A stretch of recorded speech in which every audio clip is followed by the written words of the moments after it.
To worship you, I live. To worship you, I live to worship you. To worship, to worship, to worship you, I live. To worship you, I live to worship you. I want to talk about something today, and I want to pick up.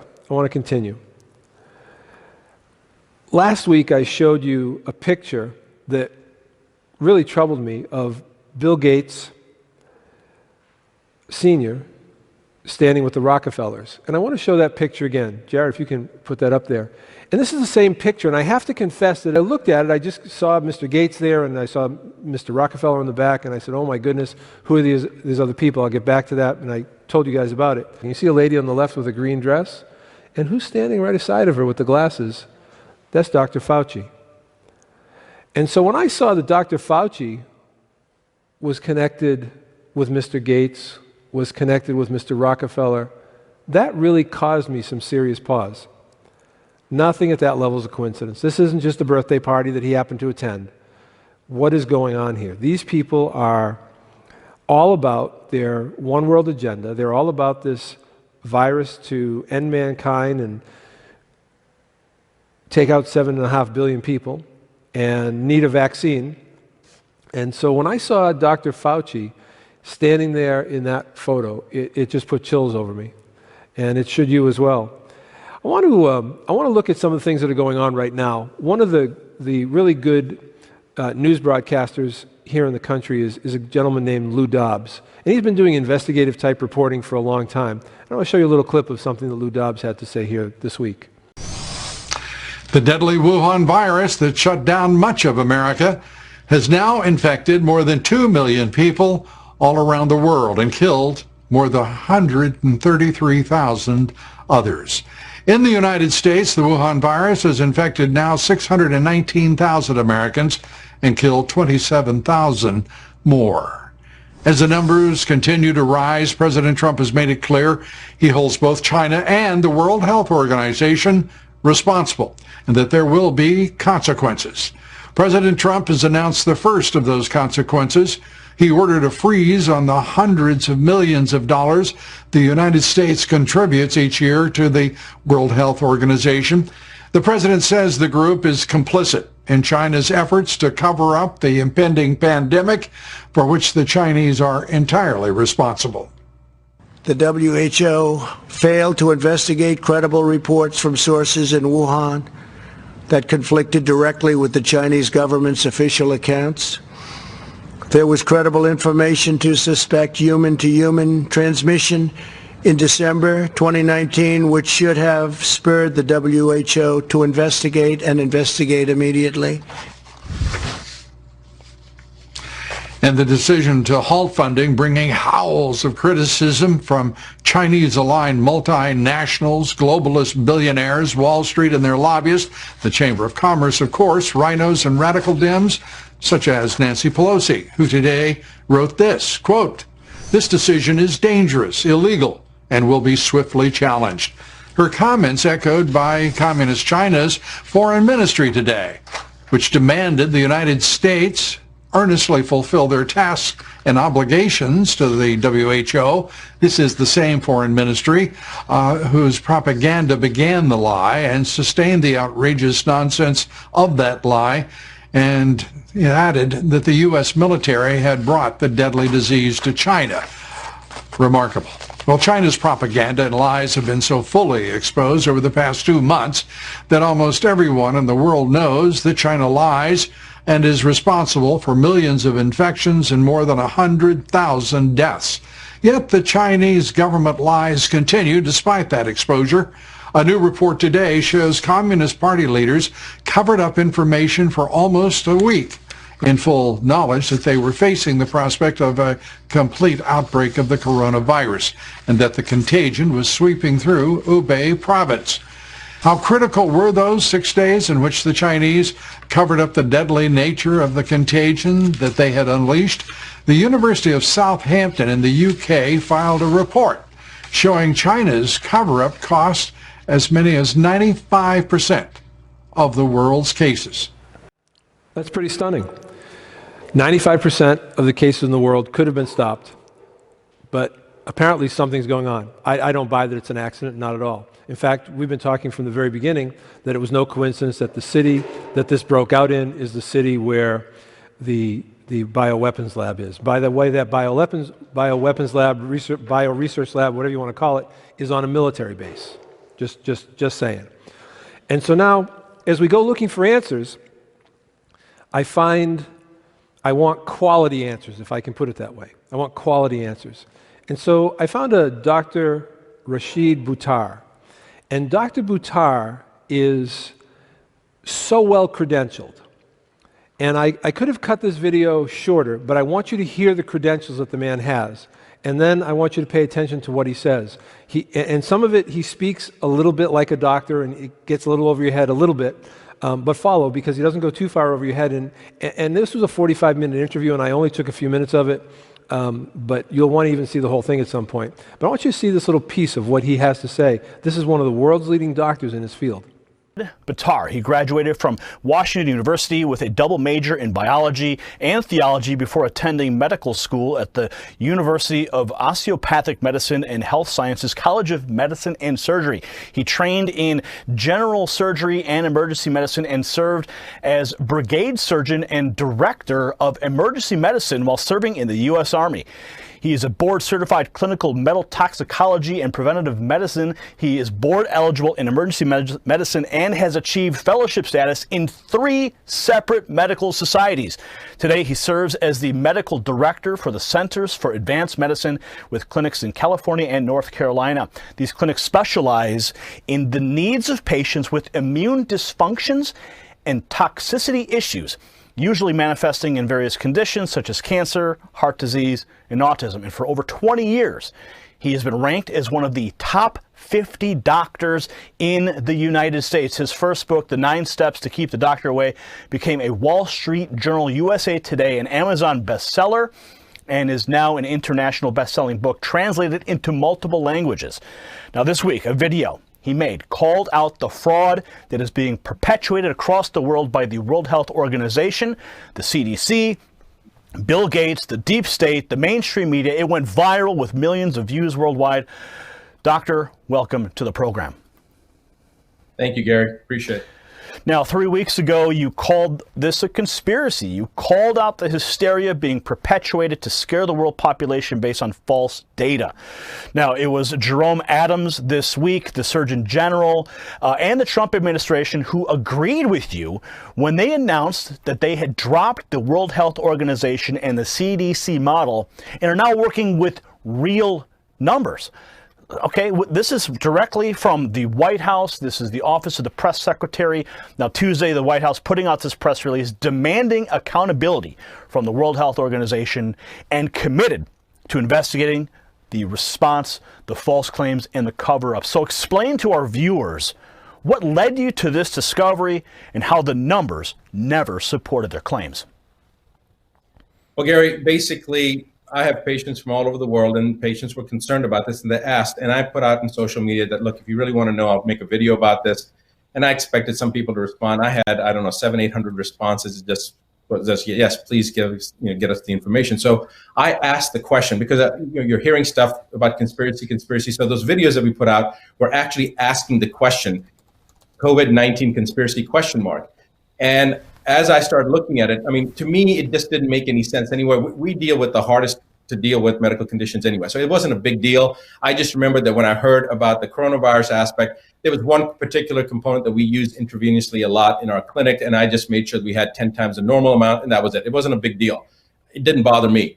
However, as I started looking at this information, and as I started seeing that this is actually a chimeric version, something that was developed here in the United States in 2015, it was published in Nature magazine, that it was developed in the University of North Carolina, Chapel Hill, where all the initial studies were done. The chimeric research, despite having a moratorium by the US government to prevent any chimeric research, by the way, just so your audience understands, chimeric research basically means that they're taking a naturally occurring substance or virus, in this case, and then mutating it, genetically modifying it changing the configuration morphologically to gain function. It's called a gain of function study or gain of function research. And that basically means that they're making something that already may have some potential to cause harm, making it more harmful, making it more virulent, making it more resistant. And basically that's what I found, that they took the SHC014 strain of the coronavirus, the surface antigen component, and brought in the backbone from the SARS coronavirus,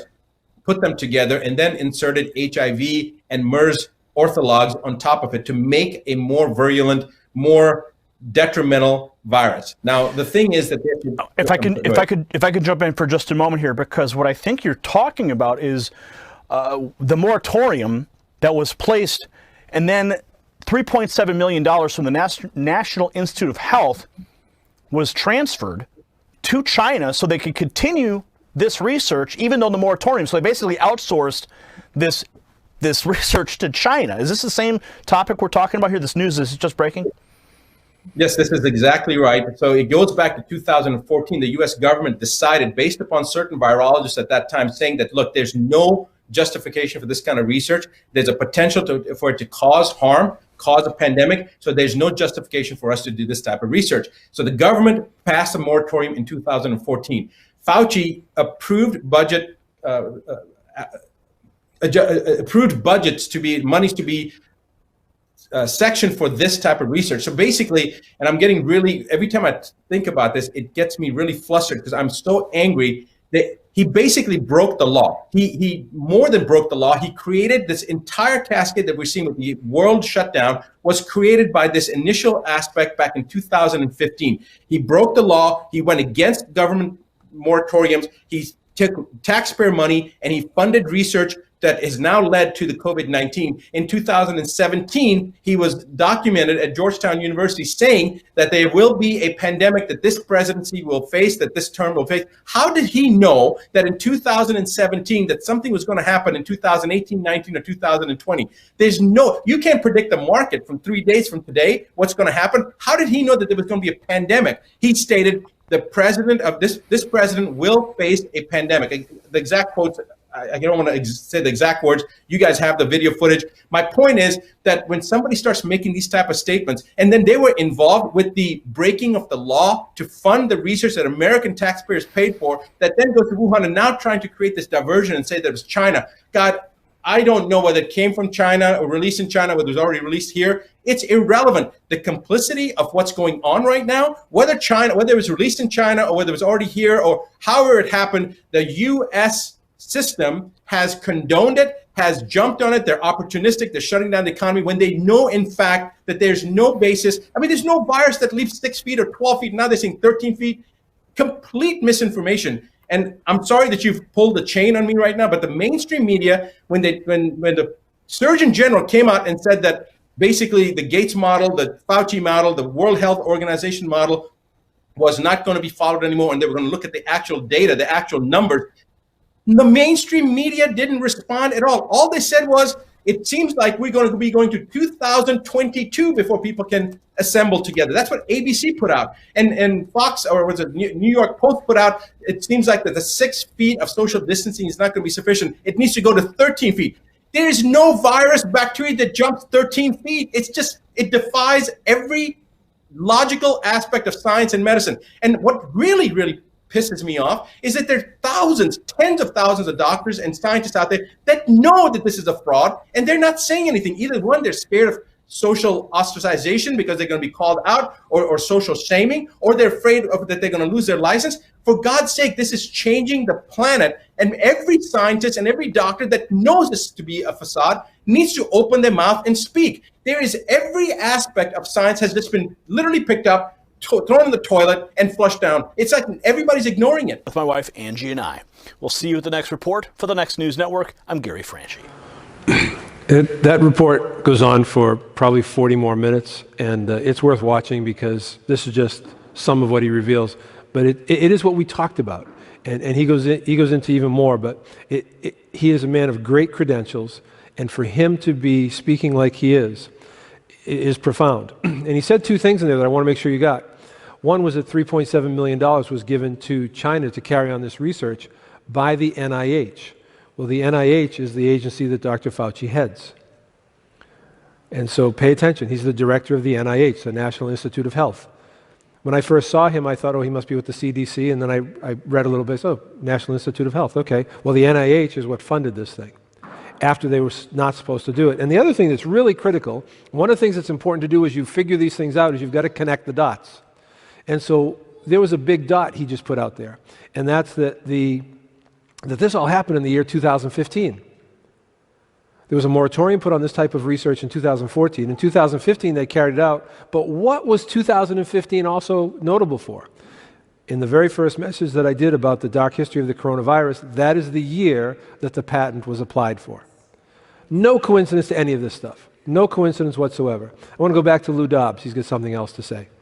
A number of government sources say there is a high level of confidence that Communist China is covering up the origins of the Wuhan virus, and they now are comfortable in questioning whether the virus came from a laboratory at the Wuhan Institute of Virology. That is a question, of course, that we have raised on this broadcast for the past number of weeks. The sources say the laboratory was working with a coronavirus that was being carried by horseshoe bats from southern China in Yunnan province. It is believed by these same sources that patient 0 worked at the laboratory and somehow carried the disease into the Wuhan population. How or exactly why that occurred, if it did occur, is still unknown and far, far from certain. We're also learning that the Wuhan laboratory was operating far below its biosafety level 4 designation, and sources have confirmed that 2 years ago, officials from the U.S. Embassy in Beijing sent cables back to the State Department in which they warned of those safety issues. President Trump with this reaction. Well, I don't want to say that, John, but I will tell you more and more we're hearing the story, and we'll see when you say multiple sources. But we are doing a very thorough examination of this horrible situation that happened. In your many conversations with President Xi, Mr. President, did you ever discuss with him State Department concerns about lax safety protocols that had been reported to the State Department? I don't want to discuss what I talked to him about the laboratory. I just don't want to discuss it. It's inappropriate right now. And in response to the report, the Communist Chinese Party today once again used the World Health Organization to shield their culpability. The Chinese said, quote, "The head of the WHO has stated many times that there is no evidence that the new coronavirus originated in the laboratory." End statement. Defense Secretary Mark Esper this morning said China has been lying from the start, and there is no reason to believe anything they say. I can't speak to intelligence matters, but I find it hard to trust. None of them thought that they could dismiss entirely the possibility that it was engineered. Nothing is conclusive quite yet. What is conclusive is that for months, China deliberately covered up the severity of the Wuhan virus and unleashed it on an unsuspecting world. He's being kind. I think where there's smoke, there's fire. I think there's enough evidence already that's going to ultimately lead to a verdict. I'll grant you there's not enough to really convict yet, but I think it's pretty clear. So we're talking about the foundations of our nation, and I'm going to look at the foundations because it's so important. And I want to start today with Romans chapter 13. I want to take a minute and read starting in verse 1. Romans chapter 13. And we've talked about this a little bit, but I want to go a little further into Romans chapter 13 because so many poor, pointy-head little preachers just think that this is a command to bow down and lick the boots of your would-be oppressors. And I think that by the time we're done today, you'll see that that's not the case. And I started out the way I did so you can see sort of what's going on here with all of this. Verse 1. Let every soul be subject unto the higher powers, for there is no power but of God. The powers that be are ordained of God. Whosoever therefore resists the power, resists the ordinance of God. And they that resist shall receive to themselves damnation. For rulers are not a terror to good works, but to the evil. Will you then not be afraid of the power? Do that which is good, and you shall have praise of the same. For he is a minister of God to thee for good. But if you do that which is evil, be afraid, because he bears not the sword in vain. For he is the minister of God, a revenger to execute wrath upon him that does evil. Wherefore you must needs be subject, not only for wrath, but also for conscience sake. For this cause pay ye tribute also, for they are God's ministers, attending continually upon this very thing. Render therefore to all their dues, tribute to whom tribute is due, custom to whom custom, fear to whom fear, honor to whom honor.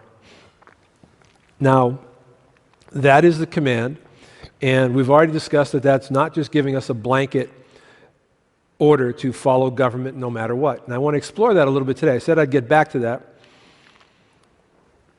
In order to really be able to understand our Christian role, I said it was necessary to look at the history of our nation a bit so you could really understand who we are and how we're supposed to act. And so I intend to do that. And I want to mix it back and forth between what's going on today and some of these voices from the past. So a recent order has come out in many states that you have to wear a mask. And when I saw that, it really immediately struck a nerve with me, because if you remember your history of World War II, that was what Adolf Hitler did with the Jews. He made them wear masks? Nope. They had to wear an armband with a Star of David on it. You say, yeah, but that was different. He was just identifying the Jews. Yeah, he was showing who was compliant. And maybe this is different, but I see it the same way. Let's just say that it echoed the same thing to me. So are you, who's out with a mask on, willing to be compliant, willing to be told what to do? And in this state, the governor was careful to say that it was necessary if you could not be socially distanced 6 feet from people. And so, but the news media, of course, takes that to mean anytime you're out in public, any place, you must have a mask on. And that's an order. Well, that isn't the order. And so, but I just note these little encroachments. There's a group called New Yorkers for Constitutional Governance, I think is the name of them. And they're a group of pastors, and they're always watching over different Christian issues. And when the governor came out and talked about no groups of 50 or more people, they quickly jumped onto that and said, we need to cooperate with them and do all that. And I'm like, yeah, I don't think cooperating is such a good idea here, because I don't think this is real. And the governor has recently come out and said absolutely no churches can meet, not any congregations of any people whatsoever, period. And now the New Yorkers for Constitutional Freedom say, well, we think he's overreaching a little bit. We don't think he really has the authority to do that. In which case, he doesn't have the authority. I'm going to show you that today. You should have pushed back at the very beginning when he tried to take authority that he does not have. For example, if the governor of a state were to come to you and say, yeah, I think that you should live in the Philippines, and I'm telling you to go live in the Philippines. You say, sorry, pal, you don't have the authority to tell me that. Period, end discussion. And you wouldn't honor it, and you wouldn't be required to honor it. All of our government officials have limits that they have to work in. And even within our laws, if they step outside of those limits, they have stepped outside of the covering and the boundaries of their oath of office. And when they do that, they are personally liable for what they do. Now, they'll never tell you that, and a lot of people say, well, the politicians can't be sued, they're covered under some immunity. Perhaps that's true, provided that they act within the scope of the guidelines of their offices. But when they step outside of that, they are personally liable. That's proven time and time again in the courts. Besides which, in the very beginning, when everybody was wearing masks, the big news was you're wasting the masks because only the N95 masks work. Nothing else works to stop this virus.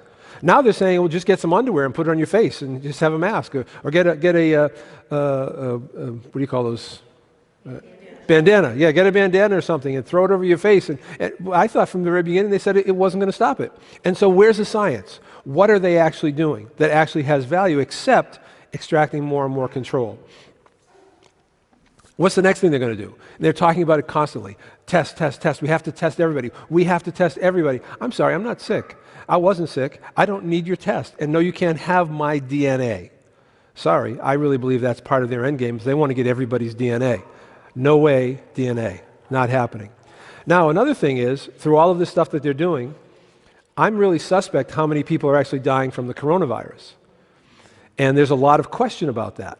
And one of the other things that is very obvious is that people are dying because hospitals, who are now laying off nurses, are kind of almost quasi out of business because all the elective things aren't being done. Well, elective things in hospital terms aren't just teeth whitening.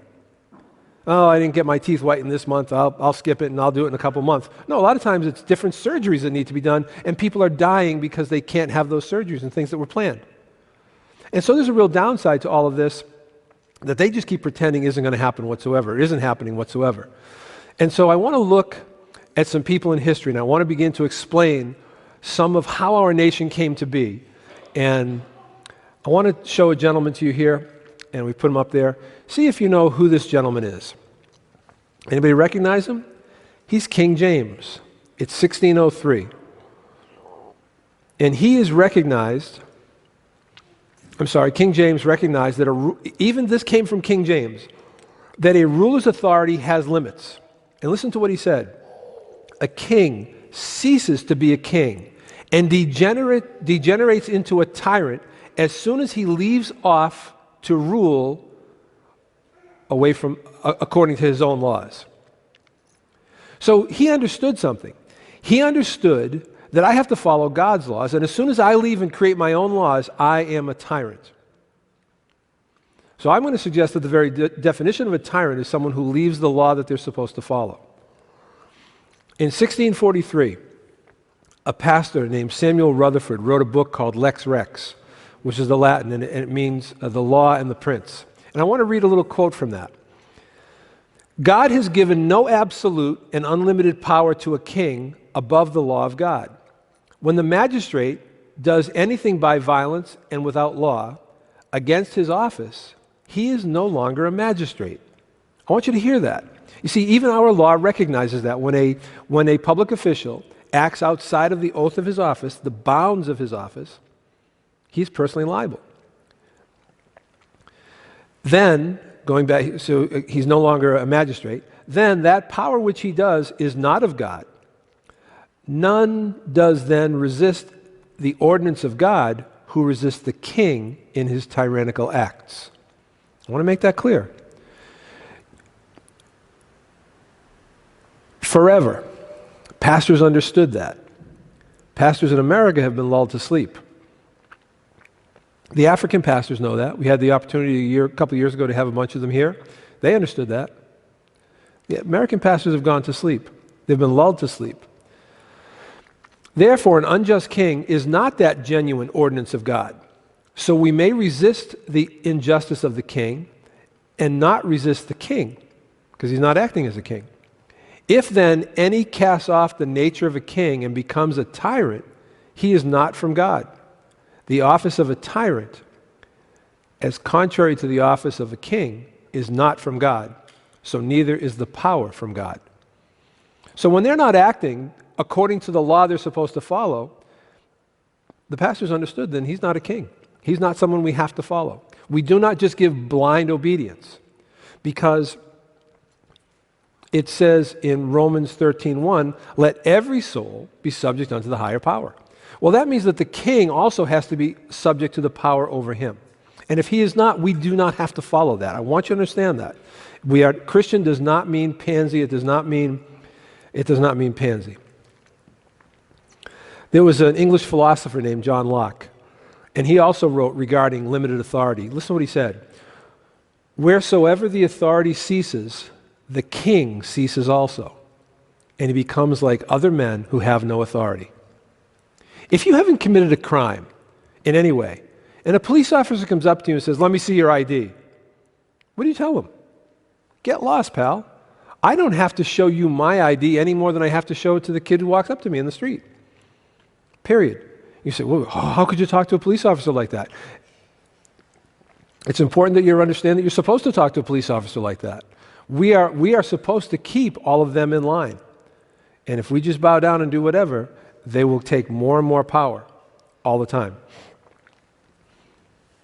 This is true in our Constitution. Like I've been telling you, you step outside the bounds of office, you're personally liable. Titus chapter 3, verse 1 says this, "Put them in mind to be subject to the principalities and powers, to obey magistrates, and to be ready to every good work."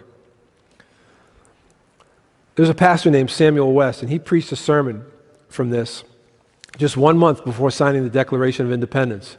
And he addressed the difference between majesty and tyranny. The same principles which oblige us to submit to government do oblige us to resist tyranny. Or that tyranny and majesty are so opposed to each other that where one begins, the other one ends. Why would he say that the principles that oblige us to submit to government also equally oblige us to resist tyranny? I go back to what Romans 13:1 says, which is let everyone be subject to the power, to the higher power. Pastor Samuel Cook was preaching in Cambridge, Massachusetts on May 30th, 1770. And he was preaching before the Lieutenant Governor and Commander-in-Chief, Thomas Hutchinson. And listen to what he said. Now, this was a British commander. And listen to what he said. "Justice also requires of rulers in their legislative capacity that they attend to the operation of their own acts and repeal whatever laws are inconsistent with the laws of God, the rights of men, and the general benefit of society." Everybody has always understood. All the pastors have always preached. You don't follow a law or a king who's a tyrant. You owe him no obligations whatsoever. In fact, you have obligations to resist him. Listen to what 2 Samuel chapter 23, verse 3 says. Rhonda pointed this out a couple weeks ago. "The God of Israel said, the rock of Israel spoke to me. He that rules over men must be just, ruling in the fear of God." I want to introduce another person to you. Anyone know who this is? It's Sir William Blackstone. He was an English judge, a brilliant, brilliant legal thinker, probably one of the most brilliant of all time. He wrote commentaries on the common law that are still being used today. These commentaries echo and guide jurisprudence all the time. In fact, I think we have a couple of slides about them. In 1765, in his commentaries, he wrote this: "No human laws are of any validity if they are contrary to this, the law of God." See, the people who founded our nation understood things. They understood that nobody gets a carte blanche. John Wingate Thornton later wrote this. He said, "We may very safely assert these two things in general without undermining government. One is that no civil rulers are to be obeyed when they enjoin things that are inconsistent with the commands of God. All such disobedience is lawful and glorious. All commands running counter to the declared will of the supreme legislator of heaven and earth are null and void, and therefore disobedience to them is a duty, not a crime." Now, to me, nobody has taken this to heart more than the good people of Michigan, because last week, Governor Gretchen Whitmer issued the most restrictive orders of any state in the nation. Michigan orders a banning of travel between residences, and sale of certain items are also banned. That takes effect. An expansive new set of restrictions went into effect over the weekend in Michigan, including restrictions on the sale of certain items, drawing rebuke from local officials. It requires Walmart and Target and other big box stores to shut down the sales of anything that they don't deem as essential. So you can go into Walmart and you can buy toilet paper, but you can't buy grass seeds. And you can not go to your brother's house, and people are being arrested because they went to someone else's house in Michigan. But the people of Michigan acted. I want to take a look at what these people did.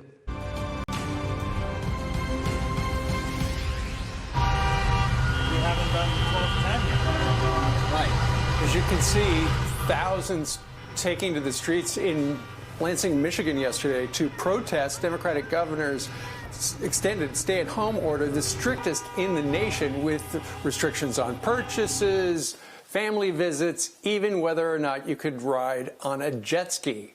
Michonne Maddox calls the governor's orders tyrannical. She helped organize the protest and joins us right now. Michonne, good morning to you. Good morning, Steve. That's exactly what it felt like. Only in Michigan, do you keep abortion clinics open and yet ban the sale of American flags. But that's exactly what we're facing here. Well, she says that the rally put the health of a number of Michigan residents at risk. What do you say to that? You know what? Thousands and thousands of people showed up in Michigan yesterday peacefully. And instead of listening to any of them and offering any kind of hope, she came out and blamed them. And she's really just doubling down every time she opens her mouth. And all I can tell you is I thank God that we have President Trump at the helm of this ship of America, because with leaders like Governor Whitmer, we're lost. In Michigan, it feels like we are oppressed right now. The governor should simply have realized that the people who elected her to mind the store weren't interested in what she was doing. And they spoke loud and clearly. But is that what she did?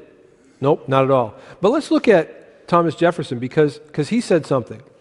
He said, in questions of power, let us no more hear of confidence in man, but instead let us bind our officials down by the chains of the Constitution. No more good intentions. We just want to bind you down by the chains of the Constitution. And there's a reason for that, because as soon as those chains aren't there, they get very out of hand. Let's see what else happened in Michigan. You're looking live at our state capitol, surrounded by protesters this noon. Those descending on Lansing are upset with the governor's executive orders that have forced many businesses to close. All of this is in response, as you pointed out, to the governor's orders. Pardon me, I'm trying to get used to the new normal. All of this in response to the governor's orders for people to stay at home. And there are all kinds of signs on cars that talk about liberty and being locked down and quarantined and I need to work. Earlier today, the governor was on the Today Show, and she talked about those orders. Michigan has the third most COVID-19 cases in the nation right now, and we are not the third largest state in the nation. That tells you we've got a unique crisis on our hands and that it demands a unique solution. So we just had snow. I've got snow on the ground here in Michigan right now in Lansing. We're expecting, up to 30 inches in the Upper Peninsula. The fact that we're cracking down on people traveling between homes or planting or landscaping or golfing, really for a couple more weeks isn't going to meaningfully impact people's ability to do it, because the snow will do that in and of itself. But the more people that are traveling, the more people that touch that gas pump, we know that COVID-19 can last for 72 hours on stainless steel. So think about the people that have to touch that gas pump, the nurses and the police and the paramedics and the pharmacists and the food clerks that are the true superheroes now. If we're all traveling and touching the same, that means we're spreading COVID-19 and might actually take people off the front line who we desperately need to. So unless it's a life-sustaining activity, we're asking people to stay home, to do their part, and for a couple more weeks to really buckle down. We're seeing our curve start to flatten, but we all have to continue doing our part. The Capitol steps, the scene of a protest. The whole idea here was that folks would stay in their car and participate in this gridlock, but we've seen a lot of folks who are saying they're not doing that. They're here, they're on the Capitol steps, staging a more traditional protest here in front of the Capitol building in Lansing. I want to show you one of the larger displays here, a huge sign that is out in the Capitol lawn. It says, "Security without liberty is called prison." Emily, we're going to take a look at the map of Lansing, which really can give us some data that we can see how far this traffic is backing up. So you can see this is the main thoroughfare into downtown Lansing, 496, and that right now completely jammed up with cars. Unfortunately, we do not have available any MDOT cameras in this area, so we can't show you what it actually looks like right there. But you can also see these red and yellow lines of gridlock completely surrounding almost a mile in any direction that Capitol area. And unfortunately, again, we don't get any any data coming in from the smaller streets in and around the Capitol, where we've seen Rick, Leon, and Heather, but you can see that the gridlock is spreading far out and wide and continuing to slowly start to back up the highway heading into downtown Lansing. Of course, we'll continue to track this, and we'll update you again at 12:30. Emily? Yeah, this went on all day long. It went into the evening. They had over 10,000 cars just jamming the whole thing up. And a lot of the people showed up with guns. They weren't shooting, but they were making it clear, we're not playing with you. You can't do this. Why are you doing this? You can't do this. And then immediately there's already talk of a recall petition for that governor, and absolutely they should. She has proven that she can't be trusted with that office, with the public office. She can't be trusted. She said, well, this is a unique situation. It demands a unique solution. Well, I'm sorry, ma'am. You just don't get the authority to trash the Constitution. You just don't have that authority. So it demands a unique solution. We figured there's too many people here, so I'm ordering a whole bunch of them to move to the Philippines, because that's my unique solution. You don't have the authority to do that, and you don't have the authority to do what you're doing right now, period. But I want to go back to Sir William Blackstone for a second.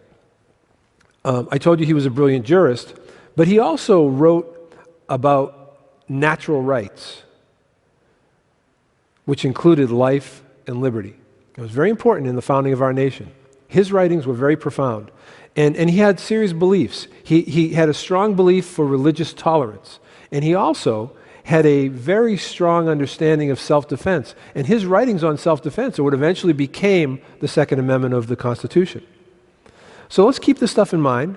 The Second Amendment is the right to bear arms. And let's keep this stuff in mind. Let's go back to Michigan for a second and see what else we have. And the governor's reaction we heard a short time ago, Rod. Yeah, Devin, this was supposed to go from noon until 2 p.m. Take a look behind me here.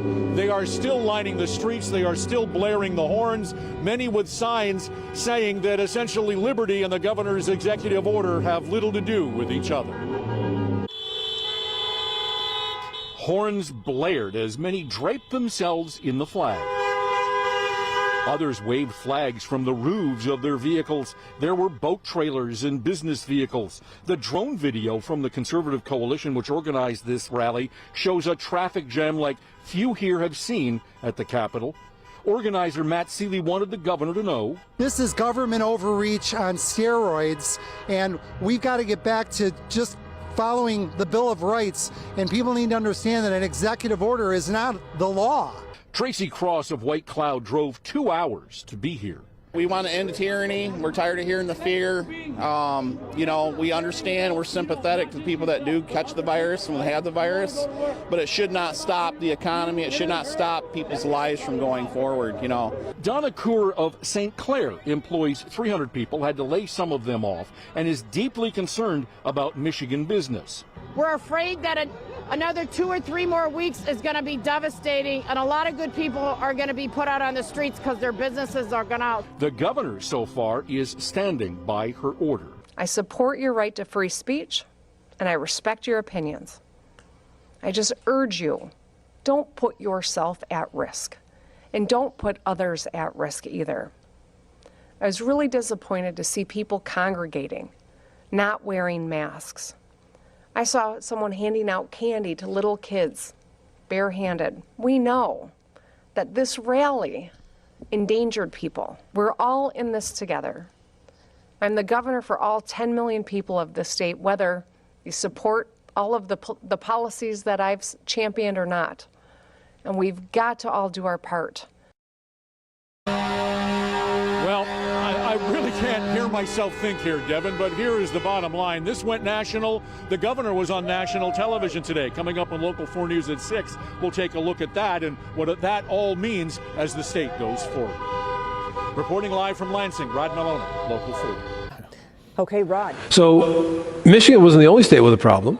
California has been overreaching for a long time. Other states had demonstrations, but I want to talk about California for a second because the San Diego Sheriff Department started, we want compliance from everybody. We're issuing $1,000 fines and 6 months in jail for Californians who violate the social distancing order. Are you people out of your mind? What in the world do you think you're doing? You have no authority to do this whatsoever, period. That's what they're doing. But maybe when people stand up against tyranny, good things happen. Just like when you stand up against a bully, good things happen.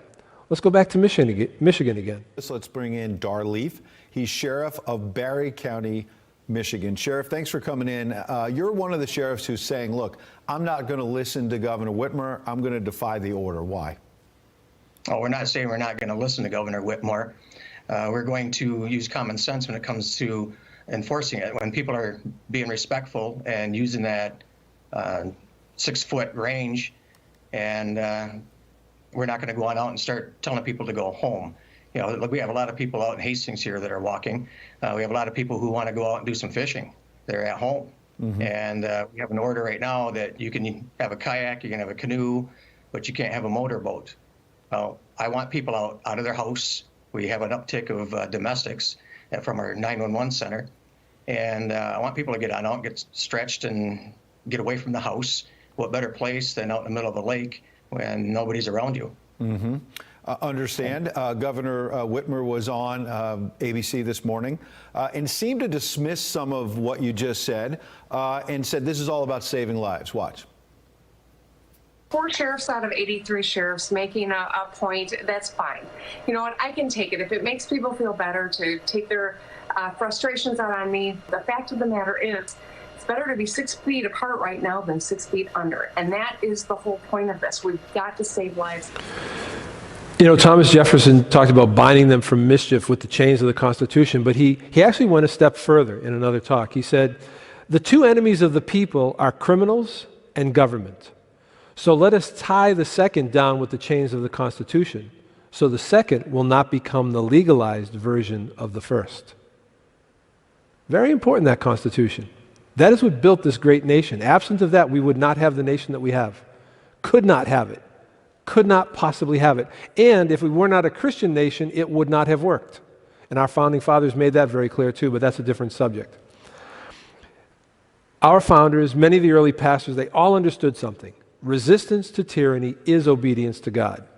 Now, if you don't understand that, then you're missing Scripture itself. So let's look at what Hosea said. I want to turn to Hosea chapter 8, please. Hosea chapter 8. We're going to start in verse 1. Hosea chapter 8.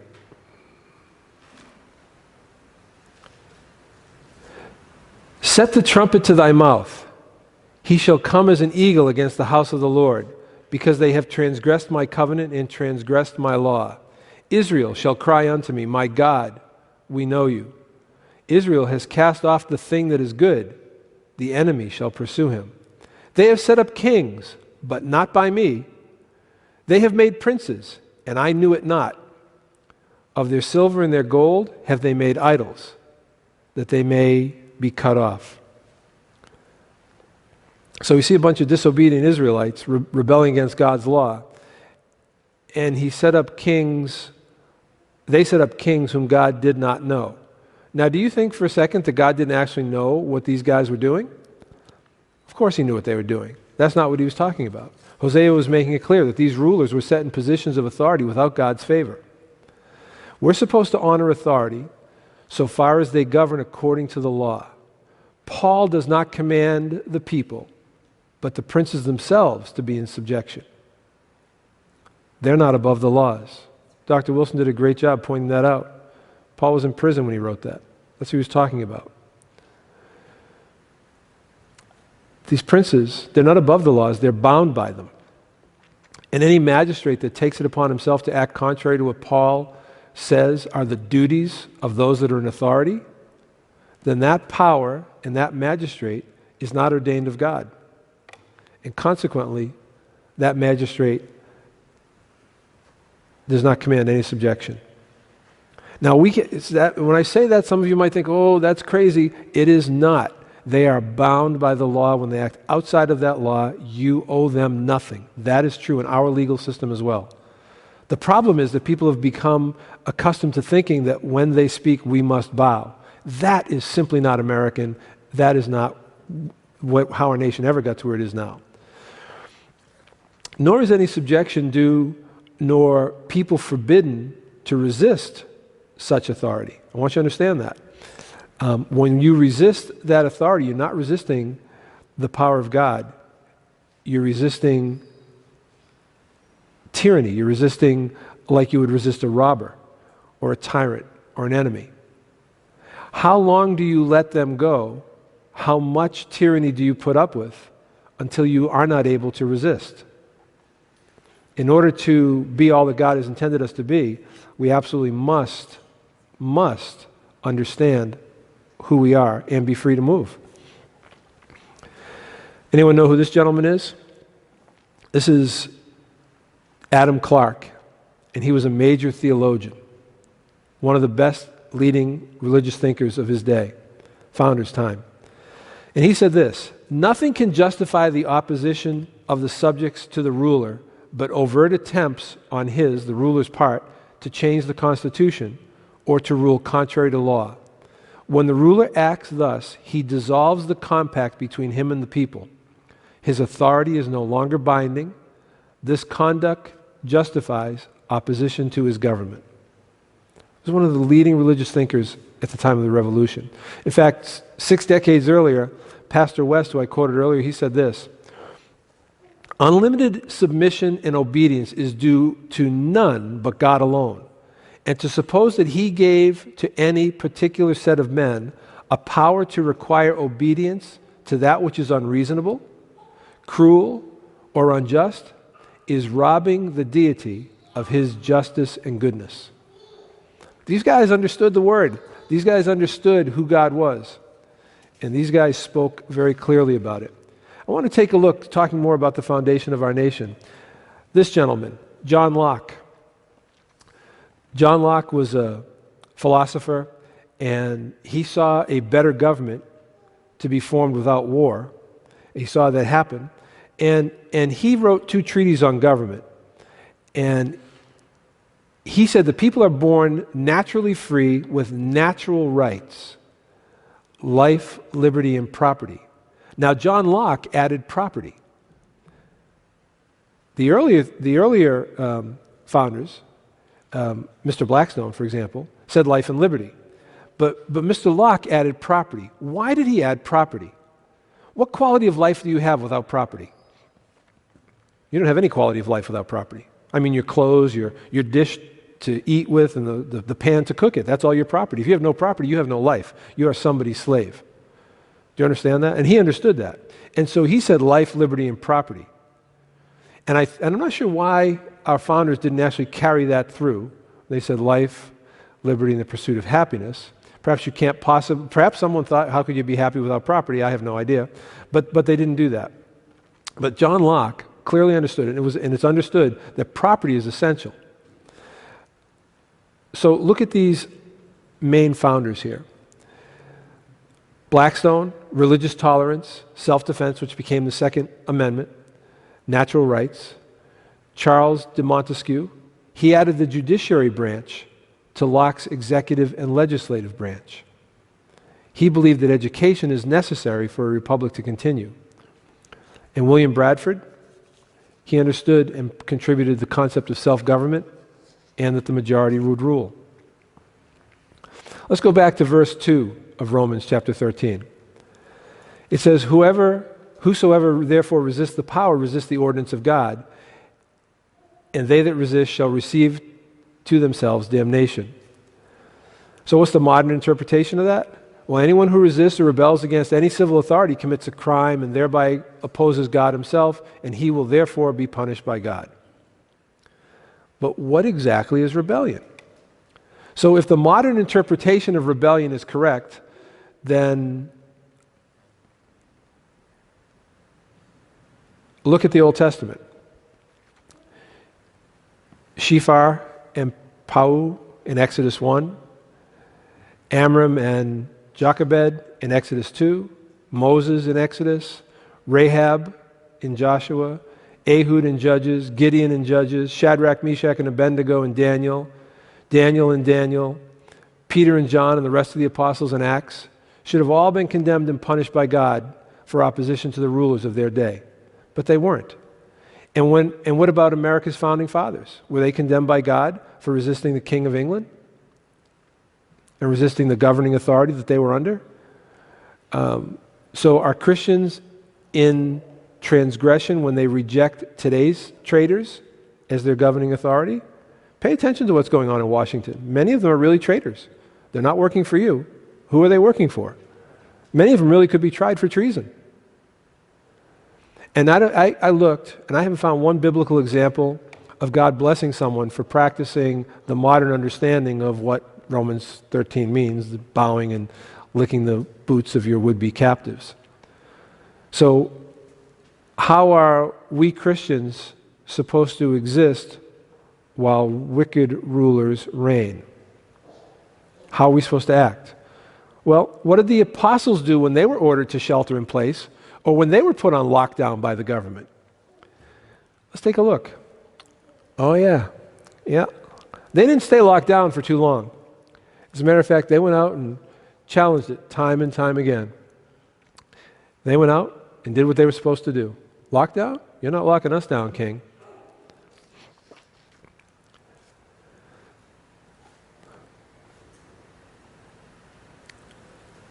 Now I want to introduce you to a beautiful church. Anybody recognize it? Anybody recognize that church? The Old North Church in Boston. One if by land, two if by sea. Everybody knows that church. I've been there a bunch of times. We should take a trip there sometime. Beautiful place. But there's another church that I'll bet you've never even heard of in Boston. And it's this church. I've got a couple different angles of it I want you to see. It's called the Old West Church. And it is so significant.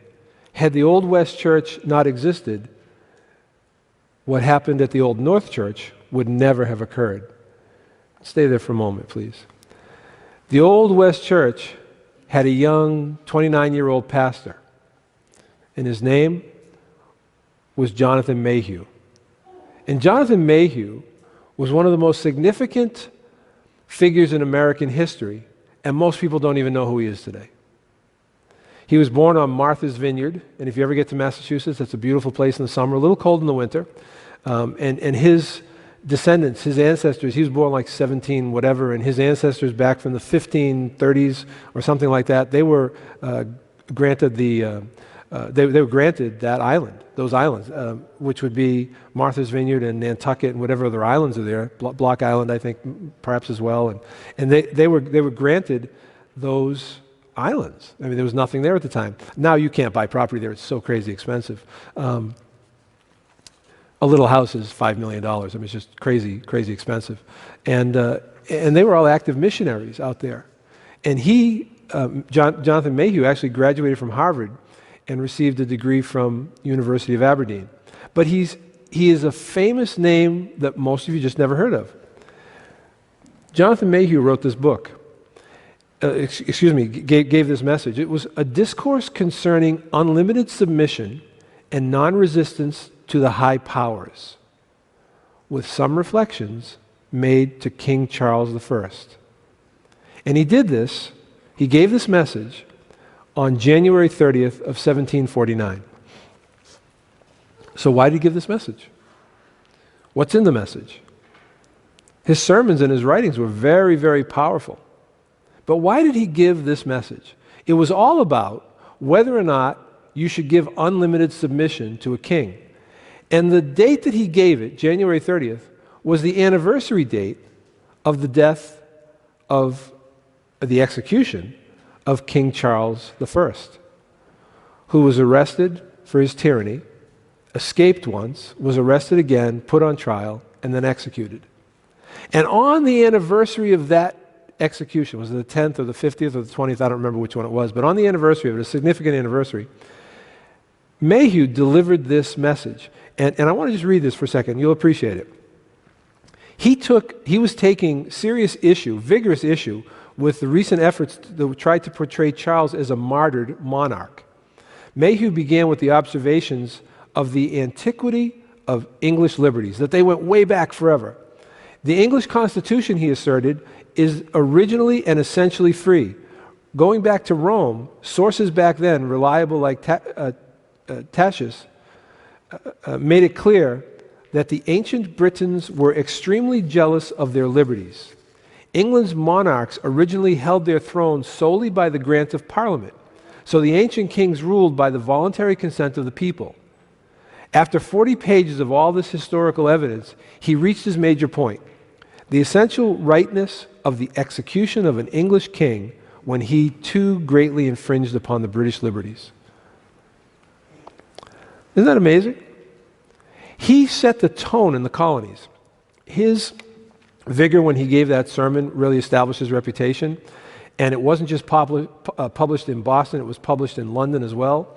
And John Adams remembered him long after his sermon. Listen to what he said. Everybody read his sermon. In fact, it was the first volley of the American Revolution. It set forth the intellectual and scriptural justification for rebellion against the crown. The entire American Revolution was fired from the pulpits in New England because they understood what tyranny was and they understood what freedom was. I want to just take a look at a couple things he said here and we'll close up. John Mayhew said, "The king is as much bound by his oath not to infringe the legal rights of the people as the people are bound to yield subjection to him. From whence it follows that as soon as the prince sets himself above the law, he loses the king and becomes a tyrant. He does, to all intents and purposes, unking himself." Now, the governor of New Jersey was on recently, this week, and was grilled about the things he's doing. He's also arresting people, including going into churches and arresting the people for going to church or a synagogue. So let's take a look at that. I want to hear what he had to say. So you made that decision, and as I noted before, 15 congregants at a synagogue in New Jersey were arrested and charged for being in a synagogue together. Now, the Bill of Rights, as you well know, protects Americans' right, enshrines their right to practice their religion as they see fit and to congregate together, to assemble peacefully. By what authority did you nullify the Bill of Rights in issuing this order? How do you have the power to do that? That's above my pay grade, Tucker. So I wasn't thinking of the Bill of Rights when we did this. We went to first of all, we looked at the data and the science, and it says people have to stay away from each other. That's the best thing we could do to break the back of the curve of this virus that leads to lower hospitalizations and ultimately fatalities. And I'm not contesting that, though. I think I do think there's a debate. This is a rolling conversation because we're learning new things every day, and nothing is settled at this point. Understood. But I do want, since you are an elected official, a leader in the government, an executive, how do you have the authority to order something that so clearly contravenes the Bill of Rights of the United States, the U.S. Constitution? Where do you get the authority to do that? Well, here's the thing. We know we need to stay away from each other, number one. Number two, we do have broad authority within the state. And number three, we would never do that without coordinating, discussing, and hashing it out with the leaders, the variety of the leaders of the faith in New Jersey. We are among, if not the most diverse state in America, so we're used to that. I'm sure that you talk to every rabbi and priest, but there's a deeper question here, and I'm just going to ask you one last time because I think it's important. I'm sure you've thought about this. You can't just, as the governor of a state, tell people who they can talk to when and where, because the Constitution of the United States, upon which all of this is based, prohibits you from doing that. So you clearly decided that you could do it. Did you consult an attorney about this? Did you? I mean, because this is a legal question as well as a medical one, isn't it? I don't go to the men's room without consulting an attorney, so I guarantee you we did that. But that's not denying someone their right to worship in any way. That we have to find a different way to worship. And I think that's the point. God bless America. Yeah, we're not. Government's not allowed to tell people how to worship just as a sort of factual matter. Last question. Yeah, pal. You're unworthy to sit in that office. Oh, that's above my pay grade. Yeah, that's above my pay grade. Yeah, I don't get that at all. Yeah, then you're not worthy to sit there. And his answer is, well, I don't care what the Constitution says. I'll do what I want. I go back to Thomas Jefferson. No more of your good intentions. We're going to bind you down from mischief by the chains of the Constitution. Listen to something else Mr. Mayhew said. They are more properly, he's talking about tyrants, the messengers of Satan to buffet us. No rulers are properly God's ministers, but such as are just, ruling in the fear of God. When once magistrates act contrary to their office and to the end of their institutions, and when they rob and ruin the public, instead of being guardians of its peace, they immediately cease to be the ordinance and ministers of God, and no more deserve that glorious character than the common pirates and highwaymen. He also said this: people are not usually deprived of their liberties all at once, but gradually, by one encroachment after another, as it is found they are disposed to bear them. That is why you cannot give up any of the liberties at all. We cannot just roll over and allow them to do whatever they want to do. Listen to what Judge Napolitano had to say about what's going on right now in Michigan. Thousands of protesters fled Michigan State's Capitol over the governor's stay-at-home order. Listen. Instead of looking at essential and non-essential, let's start looking at what's safe and unsafe and start getting people back to work. Quarantine is for the sick, not for the healthy. It's time to open up. We're going to take our liberties and we're going to keep them and we're going to fight for them. The order is the strictest in the nation, with pushes back on family visits. Can't go to your own summer house. Can't use a jet ski. Can't use a motorboat, but can use a canoe. Let's bring in the host of Liberty File, on Fox Nation, Judge Andrew Napolitano. Judge, these restrictions are ridiculous, and thousands of people came out to protest. Does it surprise you? It surprises me that it took them this long to come out, Brian. Good morning. It's always good to be on with you, even if we're so far apart from each other. This is a blatant violation of the Bill of Rights, a blatant violation of freedom of assembly, of your right to purchase a product that you decide is essential. If you go to a big box store in Michigan and you decide, instead of buying cereal, I want to buy grass seed, instead of buying paper towels, I want to buy a garden hose, you have violated the governor's executive order, and theoretically, because she's threatened to do this, she'll shut down the big box store because they sold you grass seed and a garden hose instead of cereal and paper towels. These are not decisions for the government to make. These are decisions for individuals to make. And the sooner we take our freedoms back, the less likely the government will be able to continue doing this. And if we don't take our freedoms back, they might not come back. And it's really getting tough now because it wasn't the only place there were protests. But let me just see, let everybody hear what the governor said. Quote, we question some restrictions that Governor Whitmer has imposed as overstepping her authority. This is according to the protester. She has created a vague framework of emergency laws that only confuse Michigan citizens. As a result, will not have strict enforcement of these orders. So they're not going to comply. Guess where else they're protesting? They're protesting in Kentucky, Ohio, North Carolina, and Virginia. And as more and more states go online and get their rights back, that is going to fuel, I believe, other states to go, wait a second, this is getting ridiculous. You got 29 states without a big imprint from this virus. Don't you think that's where it's heading, Judge? I do think that's where it's heading. You know, here in New Jersey, the governor boasts. He boasted to Tucker Carlson last night, the Bill of Rights is above my pay grade. The Bill of Rights is above your pay grade. You took a solemn oath to preserve, protect, and defend the Constitution of the United States, which includes the Bill of Rights. When these governors try to write law rather than enforce law that the legislature has written, they violate the federal Constitution, they violate the state Constitution, and in the case of Governor Murphy in New Jersey, who says the Bill of Rights is above his pay grade, that's the felony of misconduct in office. It's an impeachable offense for a governor either knowingly or negligently to crush civil liberties, as these governors have done. And Judge, 10 seconds. I feel bad for law enforcement. They have to enforce these ridiculous rules. Your thought? Brian, I have spoken to cops. They hate what the governors are making them do. Most of the cops that I've spoken to, their hearts are with the people. Got you, Judge. Then, if that's the case, the police should get together and arrest the governor because they've committed felonies. We don't have too many courageous police officers because that's what they should be doing. They are not there to do the unlawful bidding of a king. They are there to enforce law.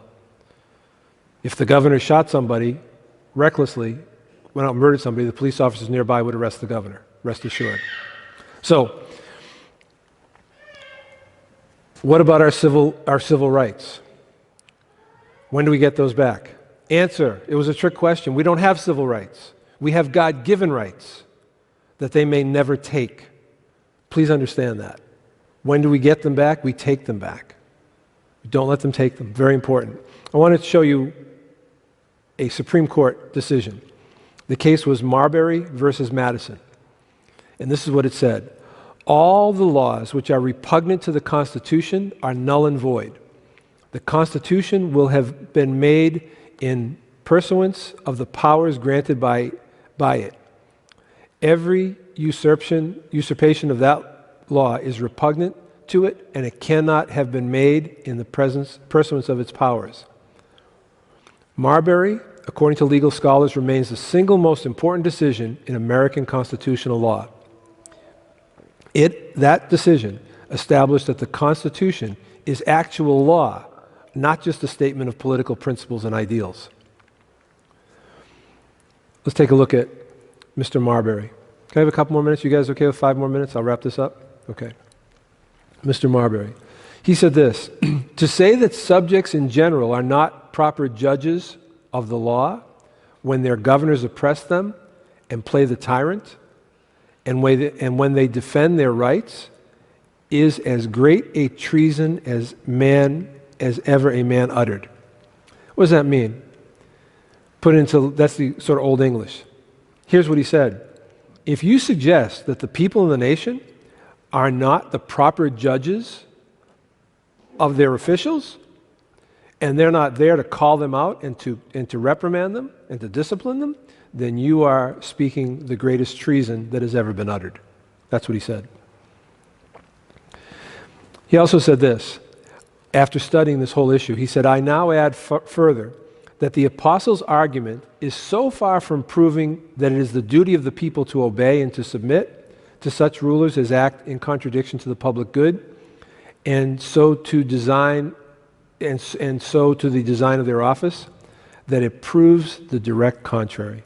That when you really understand Romans 13, it proves the exact opposite. The last thing we should be doing is obeying them.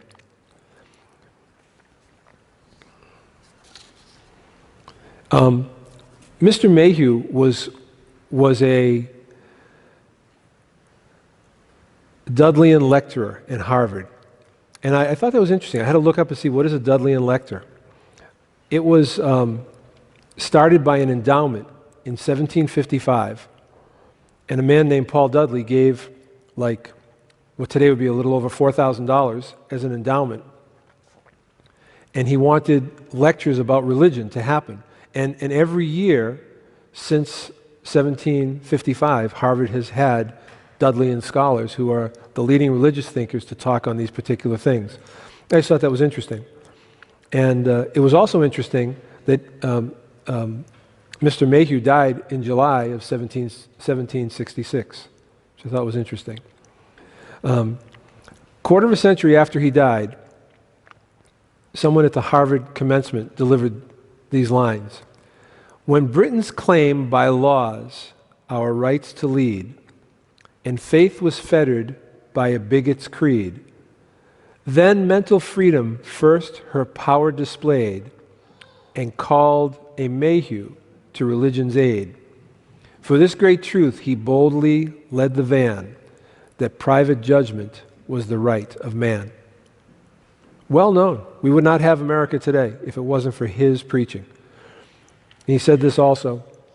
He said, not to discontinue our allegiance in this case, when there's tyrants, would be to join with the sovereign in promoting the slavery and misery of that society, the welfare of which we ourselves, as well as the sovereign, should be obliged to secure and promote as far as it lies in us. He said it would be stupid tameness and unaccountable folly for whole nations to suffer one unreasonable, ambitious, cruel man to wanton and riot in the misery. Till people find themselves greatly abused and oppressed by their governors, they are not apt to complain. And whenever they do, in fact, find themselves thus abused and oppressed, they must be stupid not to complain. Common tyrants and public oppressors are not entitled to obedience from their subjects by virtue of anything here laid down by the inspired apostle. This little thing called the Declaration of Independence, this little thing called the Continental Congress, none of that happened by accident. None of that happened without great understanding and great sacrifice. And I'm going to close with this. There was a gentleman named Fisher Ames. He was a representative from Massachusetts. And he said this: a monarchy is a merchantman that sails well, but will sometimes strike a rock and go to the bottom. A republic is a raft which will never sink, but then your feet are always in the water getting wet. These are great people who understood what tyranny was and what the true biblical response to it should be. And I want to suggest to you that the definition of a tyrant is someone who goes outside of the bounds of the law that they are supposed to live by. Period. What the governors are doing is tyrannical. They do not have the authority to suspend the Constitution and ignore it. And that's all I have to say about that.